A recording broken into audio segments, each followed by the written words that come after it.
Primer libro de la Biblia, Génesis, capítulo 1. Vamos a estar leyendo hoy el capítulo 1 de Génesis, todo el capítulo, y el 2 hasta el versículo 4. ¿Lo tienen? Bueno, vamos a orar entonces para que Dios nos guíe en la lectura y que podamos mirarnos en esta palabra, cómo aplicarla a nuestra vida. Padre, gracias porque tu palabra es la luz que guía nuestro camino. Gracias porque sin ella no te conoceríamos, Dios. Gracias porque tu palabra nos alienta a acercarnos a ti y a conocerte cada vez más, Señor. Sabemos, Señor, que toda la Escritura es inspirada por ti y es útil para enseñar, para instruir, para corregir, al fin de que el hombre de Dios esté preparado para toda buena obra. Oramos en Cristo Jesús. Amén. Dios en el principio creó los cielos y la tierra. La tierra era un caos total. Las tinieblas cubrían el abismo y el Espíritu de Dios se movía sobre la superficie de las aguas. Y dijo Dios: que exista la luz. Y la luz llegó a existir. Dios consideró que la luz era buena y la separó de las tinieblas. A la luz la llamó día y a las tinieblas noche. Y vino la noche y llegó la mañana. Ese fue el primer día. Y dijo Dios: que exista el firmamento en medio de las aguas y que las separe. Y así sucedió. Dios hizo el firmamento y separó las aguas que están abajo de las aguas que están arriba. Al firmamento Dios lo llamó cielo. Y vino la noche y llegó la mañana. Ese fue el segundo día. Y dijo Dios: que las aguas debajo del cielo se reúnan en un solo lugar y que aparezca lo seco. Y así sucedió. A lo seco Dios lo llamó tierra y al conjunto de aguas lo llamó mar. Y Dios consideró que esto era bueno. Y dijo Dios: que haya vegetación sobre la tierra, que ésta produzca hierbas que den semilla y árboles que den su fruto con semilla, todos según su especie. Y así sucedió. Comenzó a brotar la vegetación, hierbas que dan semilla y árboles que dan su fruto con semilla, todos según su especie. Y Dios consideró que esto era bueno. Y vino la noche y llegó la mañana. Ese fue el tercer día. Y dijo Dios: que haya luces en el firmamento, que separen el día de la noche, que sirvan como señales de las estaciones, de los días y de los años, y que brillen en el firmamento para iluminar la tierra. Y sucedió así. Dios hizo los dos grandes astros, el astro mayor para gobernar el día y el menor para gobernar la noche. También hizo las estrellas. Dios colocó en el firmamento los astros para la luz, para separar la luz de las tinieblas. Y Dios consideró que esto era bueno. Y vino la noche y llegó la mañana. Ese fue el cuarto día. Y dijo Dios: que rebosen de seres vivientes las aguas y que vuelen las aves sobre la tierra a lo largo del firmamento. Y creó Dios los grandes animales marinos y todos los seres vivientes que se mueven y pululan en las aguas y todas las aves según su especie. Y Dios consideró que esto era bueno y los bendijo con estas palabras: sean fructíferos y multiplíquense, llenen las aguas de los mares, que las aves se multipliquen sobre la tierra. Y vino la noche y llegó la mañana. Ese fue el quinto día. Y dijo Dios: que produzca la tierra seres vivientes, animales domésticos, animales salvajes y reptiles, según su especie. Y sucedió así. Dios hizo los animales domésticos, los animales salvajes y todos los reptiles según su especie.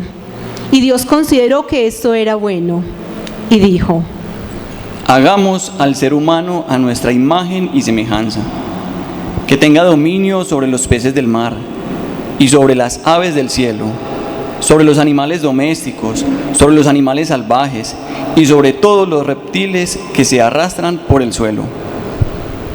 Y Dios creó al ser humano a su imagen, lo creó a imagen de Dios, hombre y mujer los creó, y los bendijo con estas palabras: sean fructíferos y multiplíquense, llenen la tierra y sométanla, dominen a los peces del mar y a las aves del cielo, y a todos los reptiles que se arrastran por el suelo. También les dijo: yo les doy de la tierra todas las plantas que producen semilla y todos los árboles que dan fruto con semilla. Todo esto les servirá de alimento. Y doy la hierba verde como alimento a todas las fieras de la tierra, a todas las aves del cielo y a todos los seres vivientes que se arrastran por la tierra. Y así sucedió. Dios miró todo lo que había hecho y consideró que era muy bueno. Y vino la noche y llegó la mañana. Ese fue el sexto día. Así quedaron terminados los cielos y la tierra y todo lo que hay en ellos. Al llegar el séptimo día, Dios descansó porque había terminado la obra que había emprendido. Dios bendijo el séptimo día y lo santificó, porque en ese día descansó de toda su obra creadora. Esta es la historia de la creación de los cielos y la tierra. Meditemos.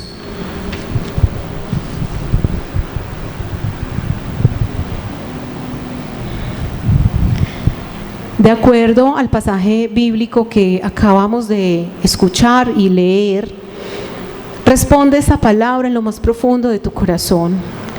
¿Qué dice Dios a la iglesia del siglo XXI con este antiguo relato?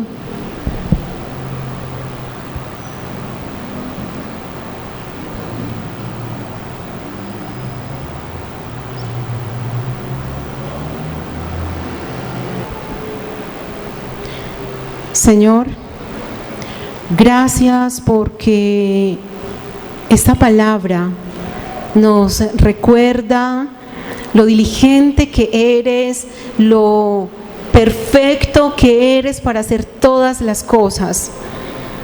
Y nos recuerda algo muy especial, y es que nos aprobaste, quedamos hechos a tu imagen y semejanza, y viste que éramos buenos en gran manera.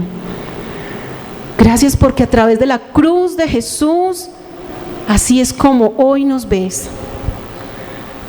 Permítenos, Señor, apropiarnos de esta palabra, que nosotros podamos vivir como si ya estuviéramos en el cielo, como si ya esta creación que se ha vuelto a desordenar estuviera nuevamente en orden.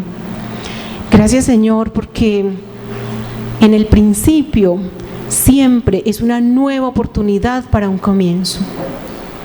Ayúdanos, Señor, a poner en práctica, Señor, tu palabra, y que busquemos de verdad con un corazón que anhele tu presencia cada día, para que tengamos un encuentro contigo, Señor, en todo momento.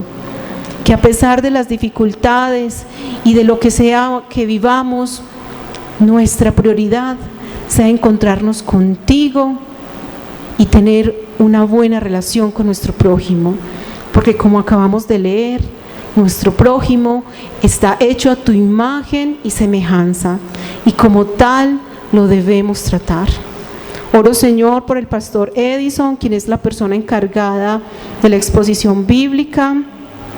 Oro, Señor, para que a través de tu Espíritu Santo tú le guíes, tú le ministres, Señor, en esta exposición, que de esa manera tu iglesia sea enseñada, capacitada, renovada, fortalecida y animada a tener un encuentro contigo y con el prójimo.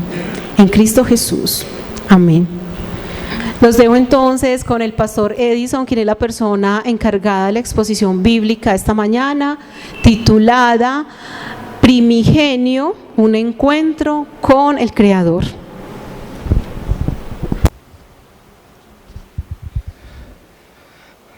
Buenos días, familia, ¿cómo están? Qué bueno. Dicen por ahí que hacer buenas preguntas es un arte, el arte de preguntar, y no tengo la menor duda que así lo es. Hay preguntas tan bien hechas que exigen excelentes respuestas, lo cual me hace creer que también existe el arte de dar buenas respuestas. Los primeros capítulos del Génesis plasman el arte de las excelentes respuestas. Esas respuestas que hay en Génesis, en los primeros capítulos del Génesis, a nosotros nos generan más pregunta que respuesta, pero en su momento, para quienes se ofrecieron estas respuestas, les rebasó su entendimiento, sus expectativas. Inclusive estas respuestas llegaron a concederles triunfo sobre sus incredulidades. Esta respuesta les regresó la fe al Dios creador de los cielos y de la tierra. Los primeros capítulos del Génesis responden a preguntas muy concretas de un pueblo que se encontraba en esclavitud bajo la opresión política y militar de la antigua Babilonia. En el año 586 a.C., Babilonia, con todo su imperio militar bajo el mando de Nabucodonosor, llegaron a Judea, destruyeron a Jerusalén, encadenaron a los judíos y los llevaron cautivos a Babilonia.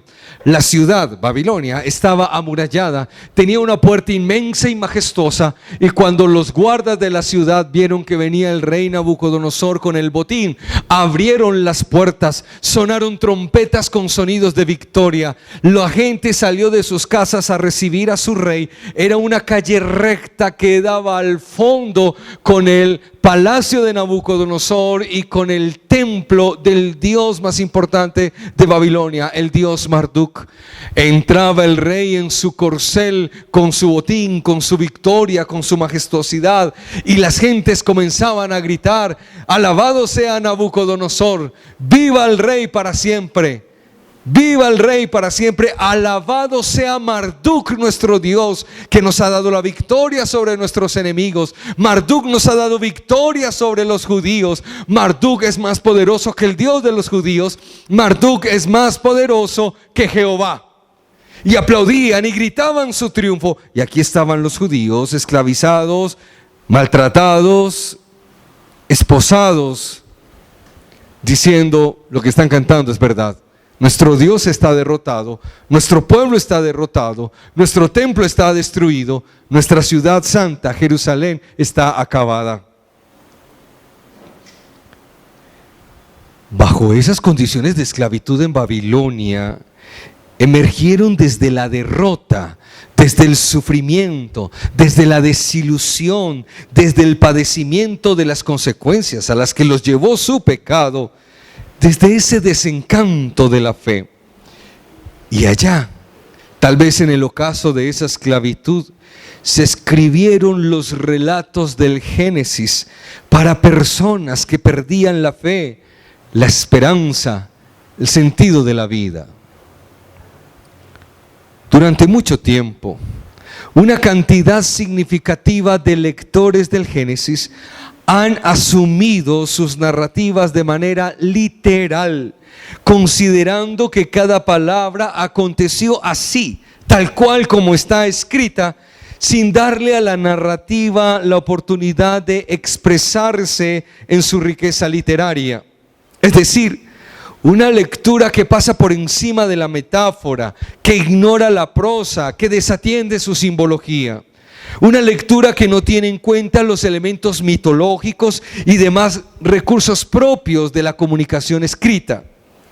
Al leer la narrativa de manera literal, el mensaje original de Dios en el texto se pierde. La narrativa de la creación en el libro de Génesis es una obra de arte. Su autor, inspirado por el Espíritu Santo, se valió de los recursos propios de su época para comunicar verdades inmensas que rebasan la comprensión humana, que explican el misterio de los orígenes de la creación y del ser humano. Para esto, el autor fue recursivo, amasó literariamente hablando el mito con el símbolo, la metáfora con la prosa, la poética con la narrativa y con la teología. Quizá de los recursos literarios hallados en el libro del Génesis, el que más nos inquiete un poco sea el mito. ¿Y la Biblia tiene recursos de mitología? Claro que sí. Usted lo ha leído en Génesis capítulo 3. Hay una serpiente que habla con Eva. Ese es un recurso mitológico dentro de una narrativa bíblica. Ustedes bien saben que la serpiente ha sido un personaje propio de las mitologías de los pueblos antiguos. Yo no sé cómo cada uno de ustedes pueda entender la palabra mito, pero yo deseo arrojar sobre el tapete una comprensión del mito que nos ayude a encontrarnos en un mismo significado. Me encanta la definición que le ha dado a mito el filósofo francés Paul Ricoeur. Dijo él que esto es mito.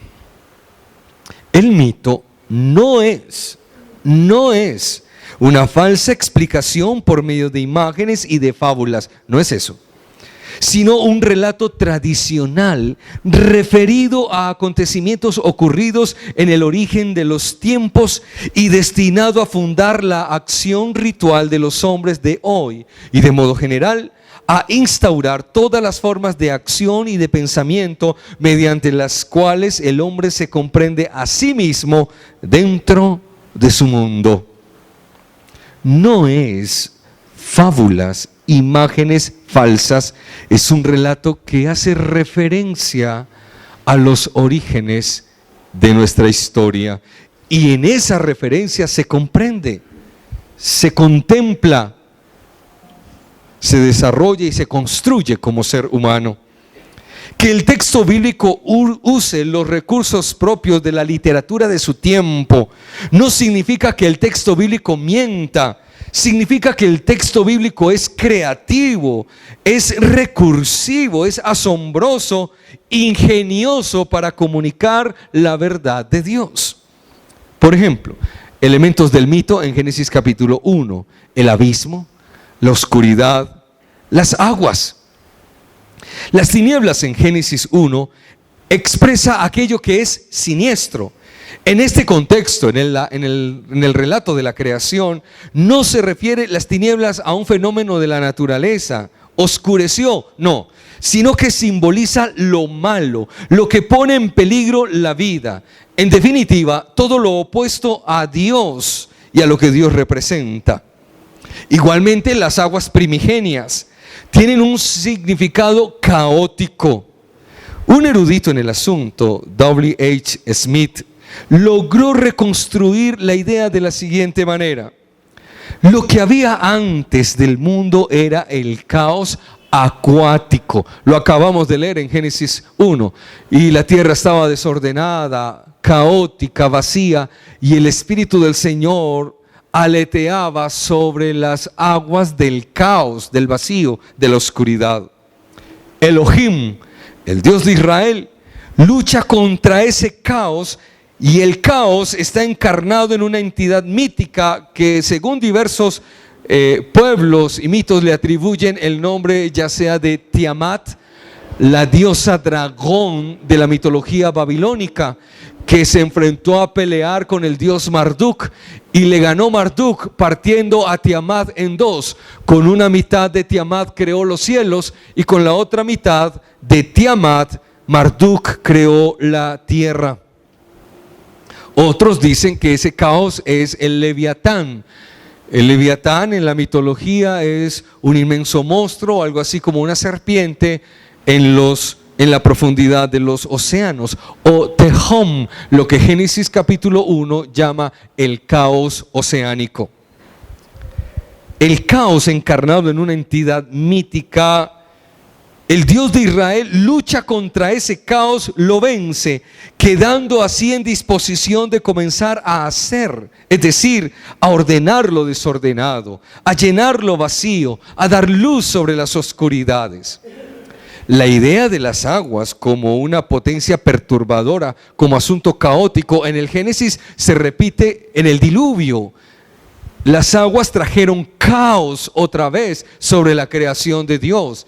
Y apenas termina el diluvio, cesan las aguas, Dios vuelve a crear de nuevo. Irrumpe otra vez un Génesis. Para entender mejor el texto, también traigo a colación elementos simbólicos propios de los israelitas, incluidos en el relato de la creación. Por ejemplo, el número 7 es un número simbólico para ellos. Algunas personas creen que literalmente Dios hizo los cielos en una semana, en 7 días. No son 7 días como hoy lo concebimos a la luz de nuestro calendario. No, el número 7 es símbolo de la perfección. Lo que el texto está diciendo es que Dios en un tiempo perfecto creó un universo perfecto. El 7 es símbolo de lo perfecto. Por ejemplo, el primer versículo en Génesis capítulo 1 consta de 7 palabras. Símbolo de lo perfecto. El segundo versículo consta de 14 palabras, 2 veces el 7. Estamos encontrando entonces en los primeros versículos de toda la Biblia 3 secciones de frases, expresiones construidas cada una con grupos de 7 palabras para decirnos que Dios perfecto en el principio creó en un tiempo perfecto un universo perfecto. Una muestra de lo que trato de decir. Ese es Génesis capítulo 1, versículo 1 en palabras hebreas. El hebreo se escribe de derecha a izquierda, al revés de nosotros, que leemos de izquierda hacia la derecha. Escribimos y leemos de izquierda a derecha.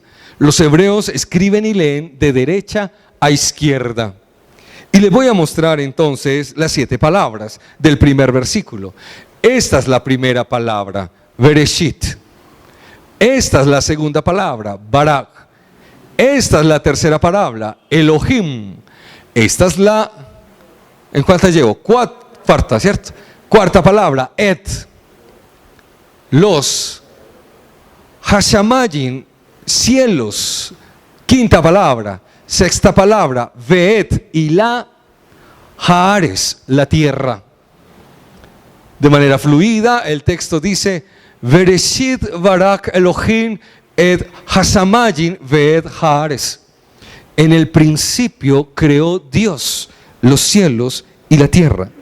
En 7 palabras, el autor nos está invitando a considerar este enunciado. En el principio creó Dios los cielos y la tierra, en el marco de un símbolo, en el marco del 7, para decirnos, en el principio creó Dios los cielos y la tierra, en el marco del símbolo 7, para decirnos, esto es perfecto.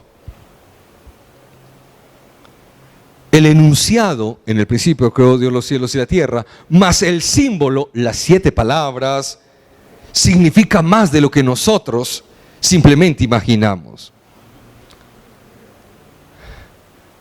Les acabé de decir que los relatos de la creación en el libro del Génesis responden a unas preguntas específicas, preguntas que emergieron desde la derrota, desde el sufrimiento, desde la desilusión, desde el padecimiento de las consecuencias a las que los llevó su pecado, desde el desencanto de la fe.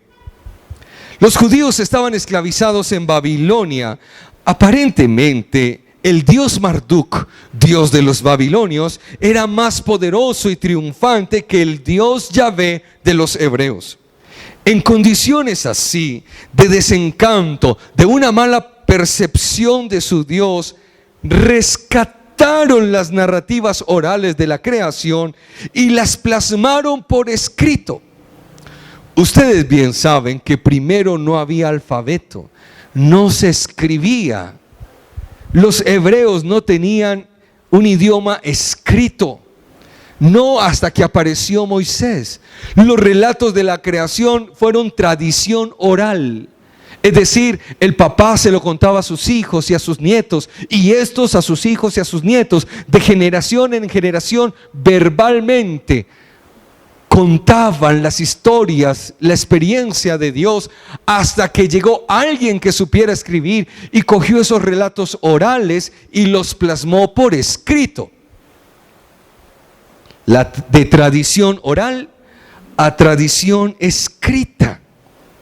Entonces, por allá en el siglo VI antes de Cristo, cuando los judíos estaban esclavos en Babilonia, unos sacerdotes y otros escritores, porque hay varias mentes aquí plasmadas, tomaron esta experiencia de Dios y en dependencia de Dios, inspirados por el Espíritu Santo, plasmaron por escrito estas narrativas para decirnos, en primer lugar, que el Dios de Israel es innegablemente verdadero Dios.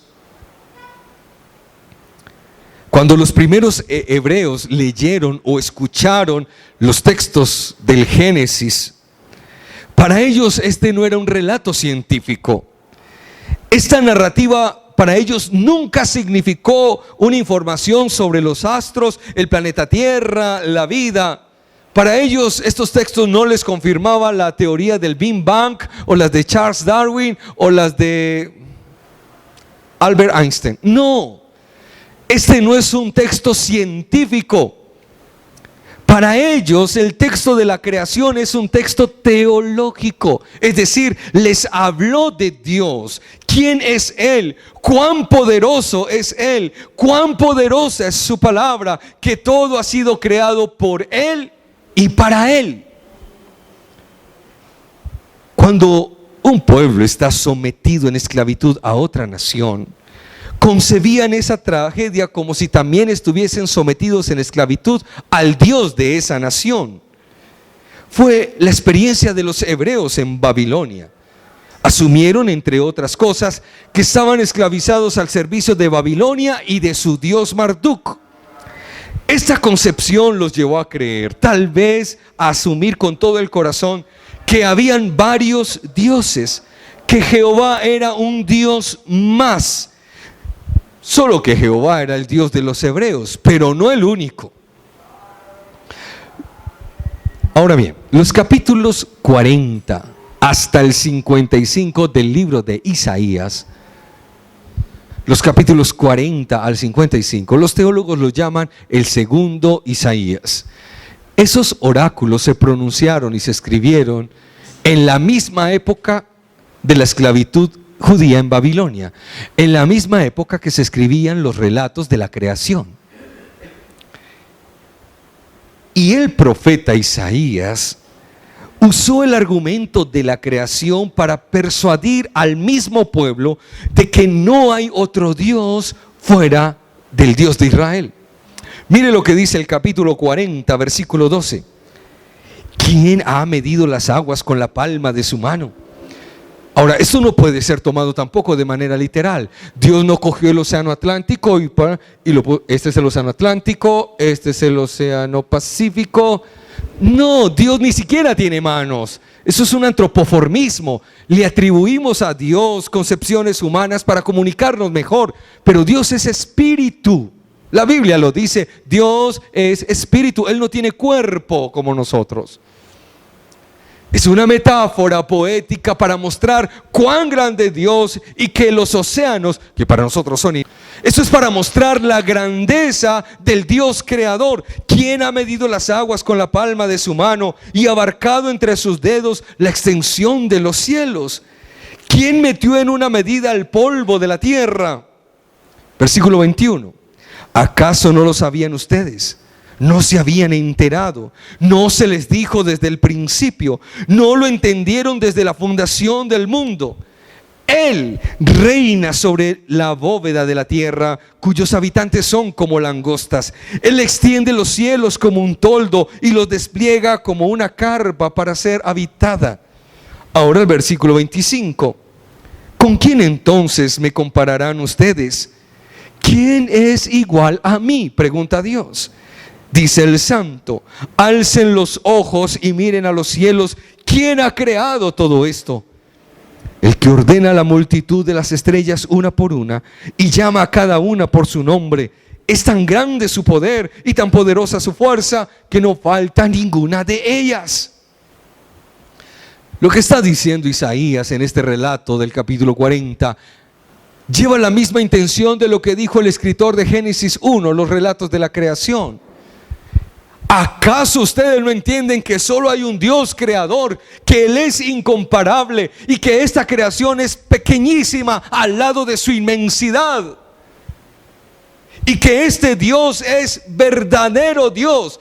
Alcen los ojos a los cielos y a cualquier parte del mundo y muéstrenme un Dios que sea capaz de medir los océanos con la palma de su mano. Muéstrenme un Dios que sea tan inmenso que los cielos sean apenas una carpita donde Él quiere habitar o por lo menos manifestar su presencia. Ya lo había dicho Salomón en su oración en los libros de las Crónicas, cuando consagraba el templo que él construyó para su Dios. ¿Qué dijo Salomón? Señor, los cielos no te pueden contener, mucho menos esta casa que hemos creado. Salomón sabía que la inmensidad de Dios rebasa la creación entera. Dios no cabe en el universo que ha creado. Dios no cabe en el universo que ha creado. La Biblia dice que todo ha sido creado en Él, o sea que el universo está en Dios, no Dios en el universo.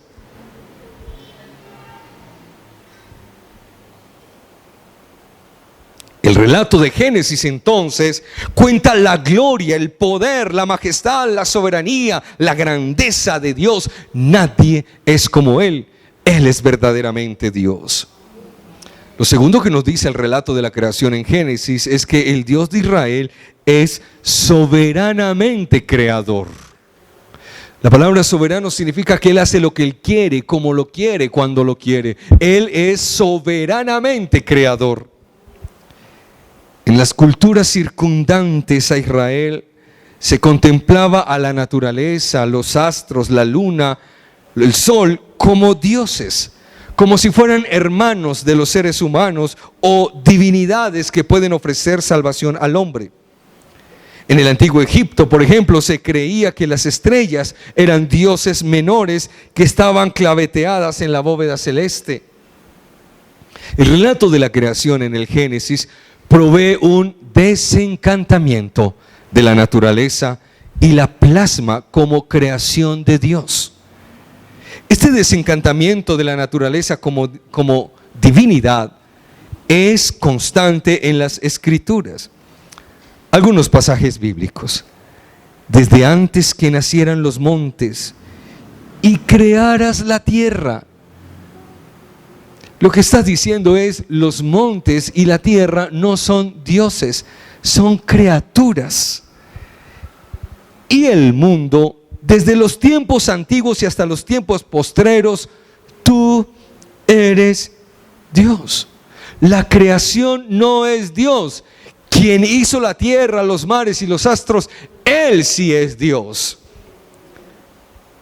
Dice Jeremías: ah, Señor mi Dios, tú con tu gran fuerza y tu brazo poderoso has hecho los cielos y la tierra. Para ti no hay nada imposible. Los cielos y la tierra son tu creación, pero no son dioses. Yo lamento que hoy hay una tendencia absurda de encomendar la vida y el destino a la creación. El universo sabrá qué hacer conmigo. Yo le encomiendo mi vida al universo. El universo sabrá qué traerme a mí. ¿Cuál universo? El universo a usted no le va a traer nada.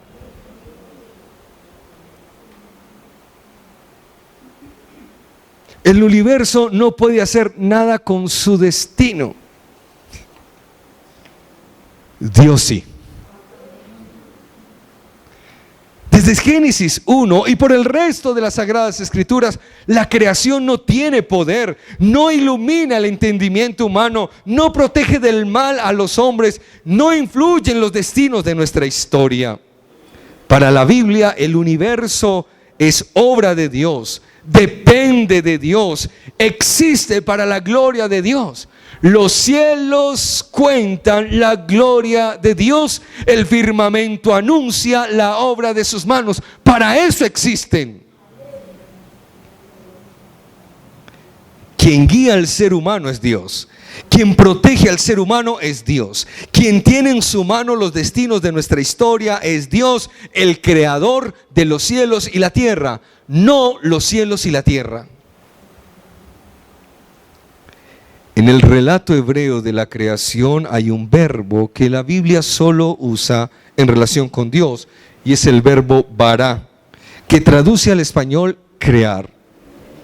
Ustedes saben pues la norma básica del idioma, por lo menos en español: sujeto, verbo y predicado.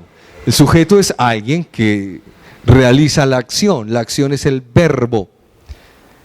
El verbo bara es un verbo hebreo, y el único sujeto de ese verbo en toda la Biblia es Dios. El único que realiza la acción bara, el único que realiza la acción crear, es en toda la Biblia Dios. Nadie más en la Biblia es sujeto del verbo bara. El único que es capaz, que tiene el poder de hacer espacio, tiempo, medio ambiente, vida, astros, luz, agua, tierra, fuego, es Dios. Nadie, ni siquiera los dioses circundantes, eran creadores, bara, es decir, con el poder de llamar a la existencia las cosas que no existían. Si el Dios Jehová tiene el poder para crear un universo, en la lógica de los escritores del Génesis, concluían entonces que Él también tiene el poder para salvarlos de esa esclavitud babilónica a la que estaban sometidos. Y esto ya nos conduce entonces a la tercera verdad que comunica Génesis 1. El Dios de Israel es poderosamente salvador.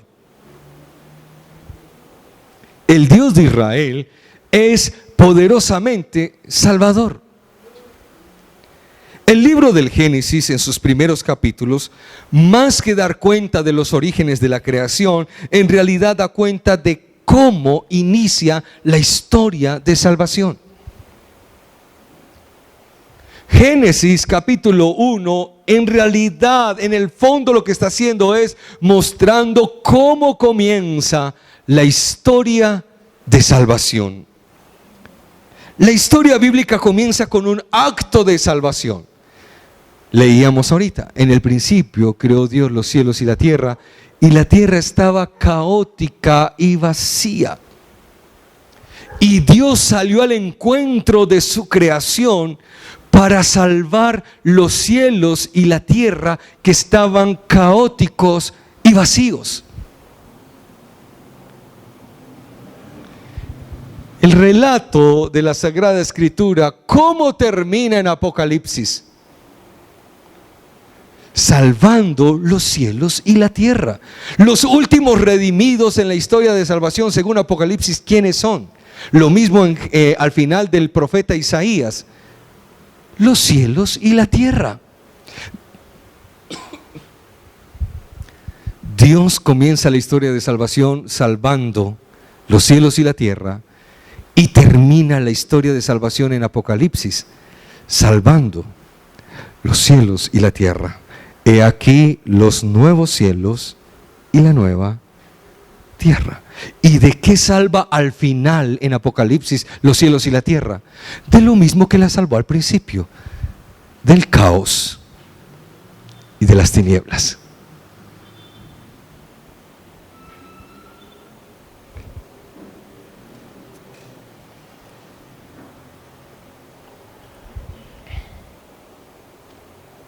Este fue un mensaje poderoso para los primeros lectores, para los primeros escuchas de Génesis capítulo 1.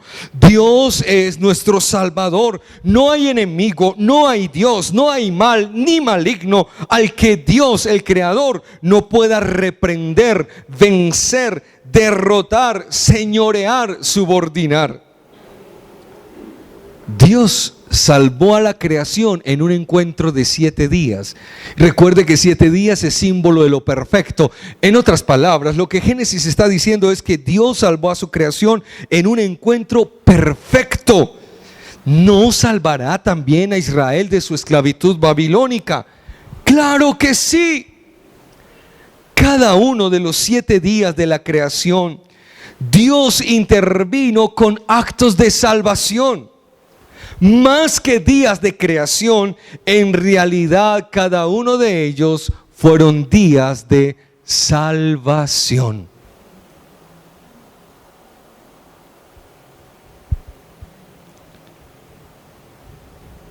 Recuerda, y perdona que yo sea insistente en esto, la intención de los escritores no fue hablarnos del mundo y sus orígenes, sino más bien hablarnos de Dios, de lo que Dios era para el mundo y para el hombre, a saber, su Salvador. La intención de estos relatos de creación es mostrar cómo un pueblo esclavizado, derrotado, desencantado de su Dios, aún puede confiar en Yahvé. Si Yahvé ha hecho actos de salvación tan prodigiosos como este y los ha salvado en ocasiones anteriores, ahora podrá salvarlo nuevamente.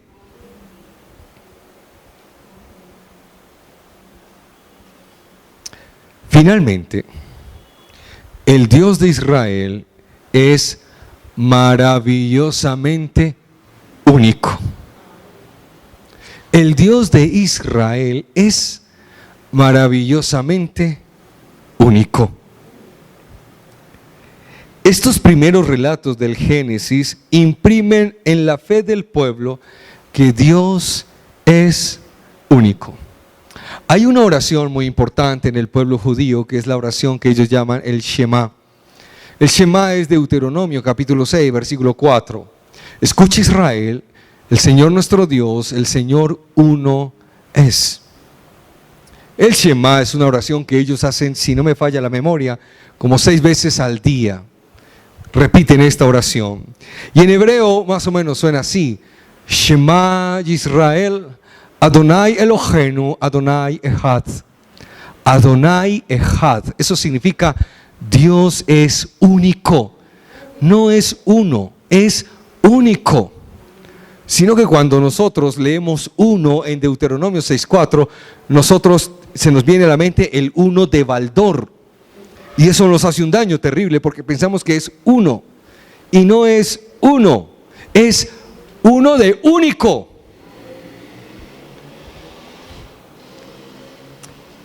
Esto de ser Dios, el Dios de Israel no lo comparte con nadie. Solo Él es Dios, los demás son ídolos, pero no dioses. Son ídolos, pero no dioses. Que Génesis haya impreso en la fe del pueblo esta verdad significa que los relatos bíblicos de la creación son argumentos contra la idolatría. Génesis capítulo 1 fue escrito para que su pueblo, el de Dios, el pueblo de Israel, dejara de ser idólatra. Son argumentos contundentes contra la idolatría. Los israelitas por mucho tiempo reconocieron que Yahvé es su Dios, pero no negaron que los otros pueblos tenían sus dioses. Me gusta como lo imagina el doctor Christopher Wright. Dice él: suponiendo que hubiésemos podido preguntarle en esa época a un israelita: oye, ¿crees que hay otros dioses además de Yahvé? Durante un periodo largo, la respuesta que habríamos recibido hubiera sido, dice Christopher Wright: pues claro, hay muchos dioses, otras naciones tienen sus propios dioses, pero Yahvé es el único Dios que Israel debe adorar, ya que en caso de lo contrario, enfrentaremos las consecuencias de su enojo. Un judío en la época del exilio babilónico tenía su Dios Yahvé, pero él creía que habían más dioses, que Yahvé no era único. Y lo que está haciendo este relato del Génesis es desmontarle de la mente y del corazón semejante mentira.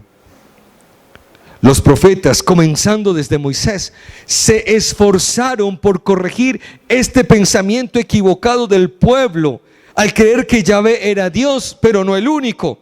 Entonces los profetas levantaron sus voces diciendo: reconoce y considera seriamente hoy que el Señor es Dios arriba en el cielo y abajo en la tierra, y que no hay otro.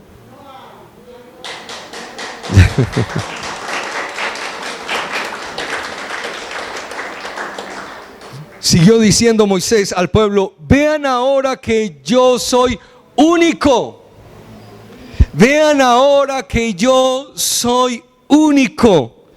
No hay otro Dios. No hay otro Dios fuera de mí. Los relatos de la creación son el discurso poético que le enseña a un pueblo a reconocer que el creador de cuanto todo existe es Dios y es único. Y ese es el pensamiento de San Pablo en los Efesios cuando dice: un Señor, una fe, un bautismo, un Dios y Padre de todos. Él no está pensando en el uno de Baldor. San Pablo está pensando en el único del Shema. Único Señor, única fe, único bautismo, único Dios y Padre de todos.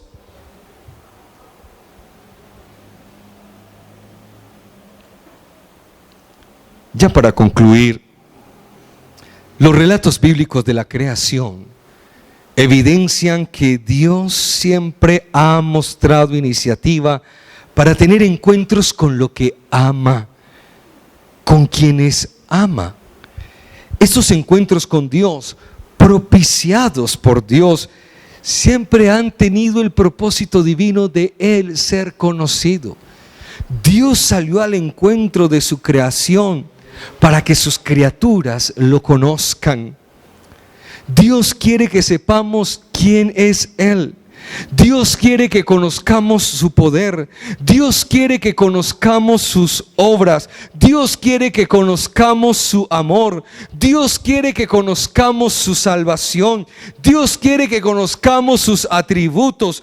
Dios anhela ser conocido por usted, que es criatura de Él. Pueblo suyo somos, obra de sus manos. Él nos hizo y no nosotros a nosotros mismos. Y ya que Dios te hizo, Él quiere que tú le conozcas. Anhela ser conocido. Escúcheme bien, présteme su atención aquí. Dios anhela ser conocido porque Él anhela ser amado. Y primero va el conocimiento y después el amor, porque nadie puede amar bien a quien conoce mal. Todos los actos de salvación en la Biblia son movidos por la fuerza de su amor. Dios salva porque ama. Dios ama porque anhela ser amado. Ese es el propósito, en últimas, del encuentro. En Cristo, Dios el Creador vuelve a salir al encuentro de su creación. Dijo San Juan: porque de tal manera amó Dios al mundo. Y la palabra mundo en San Juan 3:16 es una palabra griega que es cosmos. De tal manera amó Dios al cosmos que envió a su Hijo unigénito. Ese encuentro en el centro de la historia de salvación nos devuelve a los relatos de la creación, porque en Cristo Dios se ha propuesto hacer nuevas todas las cosas. En Cristo Dios se ha propuesto hacer una nueva humanidad. Por eso San Pablo dijo: si alguno está en Cristo, nueva creación, nueva humanidad es. Las cosas viejas pasaron, he aquí toda la humanidad es hecha nueva. Dios está haciendo una nueva raza en la tierra desde que Cristo vino. Y esa nueva raza es la nueva humanidad de Dios, aquella que está en Cristo. Además de Dios proponerse hacer una nueva humanidad, también unos nuevos cielos y una nueva tierra. En Apocalipsis, ¿qué dice el texto de Jesús? O cómo el texto pone estas palabras en la boca de Jesús exaltado. He aquí yo vengo pronto, el que hace nuevas todas las cosas. Dios, escúcheme bien, Dios no ha dejado de salir a nuestro encuentro con su poder creador. Hasta la fecha, Dios sigue creando. Me encanta esto que encontré en un articulito y lo voy a compartir con ustedes. Dios siempre está creando y eso me encanta. Dios siempre está creando. San Juan nos dio testimonio de Jesús, lo mismo pero con otras palabras. Todavía mi Padre trabaja. Así dijo Jesús para hablar del Padre Celestial. Esta es la hora que el Padre todavía trabaja. Dios siempre está creando. El mundo es siempre una novedad. Cada mañana nos recuerda el hágase la luz del Génesis.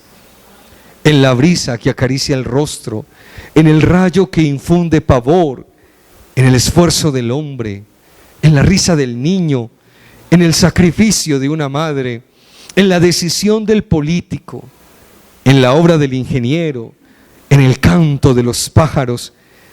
En todos estos poderes de creación, Dios está. Nos falta nuevamente educar los ojos para volver a ver, para descubrir más allá del fenómeno la acción de un Padre que nos ama. Póngase de pie, por favor.